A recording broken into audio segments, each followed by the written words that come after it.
Education Lodhra کے school میں نئے تعینات کیے گئے اساتذہ کی 5 روزہ تربیتی ٹریننگ کا انعقاد۔ ٹریننگ کے آخری روز اساتذہ میں انسداد تقسیم کیے گئے۔ مزید دیکھتے ہیں ڈاکٹر قاسم عباس بلوچ کی اس رپورٹ میں۔ Non formal basic education Lodhra کے اسکولوں میں نئے تعینات ہونے والے اساتذہ کی 5 روزہ تربیتی ٹریننگ کا انعقاد کیا گیا۔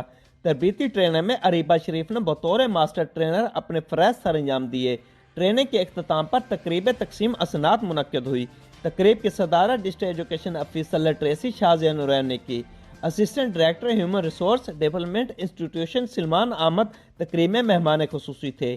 Assistant director human resource development institution Salman Ahmed اور district education officer literacy Shazia Noreen نے اساتذہ میں اسناد تقسیم کی۔ District education officer literacy Shazia Noreen نے تقریب کے شرکاء سے خطاب کرتے ہوئے کہا کہ ملک کی تعمیر و ترقی کے لیے تعلیم بہت ضروری ہے۔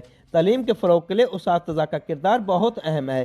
Non formal basic education department کے افسران اور اساتذہ تعلیم کے فروغ کے لیے کوشاں ہیں۔